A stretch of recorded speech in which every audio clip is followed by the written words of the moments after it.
বিসমিল্লাহির রহমানির রহিম। প্রিয় দেশবাসী, আসসালামু আলাইকুম।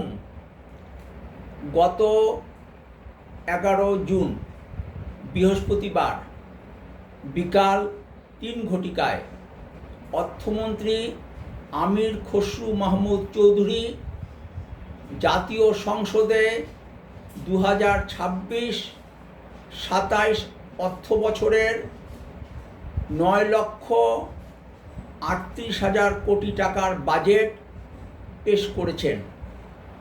জাতীয় রাজস্ব বোর্ড এনবিআর থেকে 6,95,000 কোটি টাকা আদায় হবে বলে আশাবাদ ব্যক্ত করেছেন।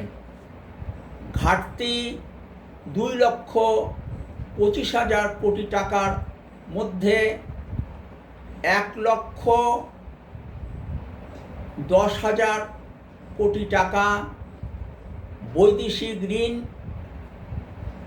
ও 1,14,000 কোটি টাকা বাণিজ্যিক ব্যাংক থেকে ঋণ নেওয়ার কথা বলেছেন।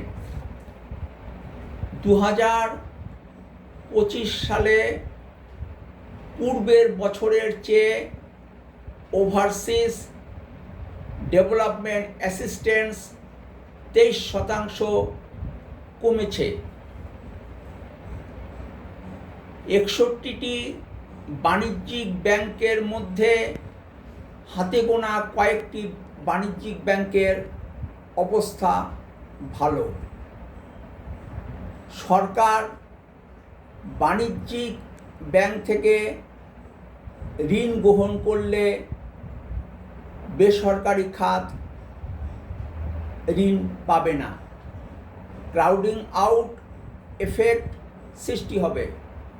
বেসরকারি খাতে ঋণ কমে গেলে বেসরকারি খাতে বিনিয়োগ, কর্মসংস্থান ও প্রবৃদ্ধি কমে যাবে।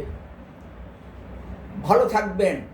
সম্ভব হলে দেশ পরিচালনার নীতি ও পদ্ধতির পরিবর্তন নিয়ে কথা বলতে রাজনীতির আড্ডাখানা বলে পরিচিত রহমতে রাব্বানা ও রুম্মানে বেড়াতে আসবেন। ফি আমানিল্লাহ। আল্লাহ হাফেজ। বাংলাদেশ জিন্দাবাদ।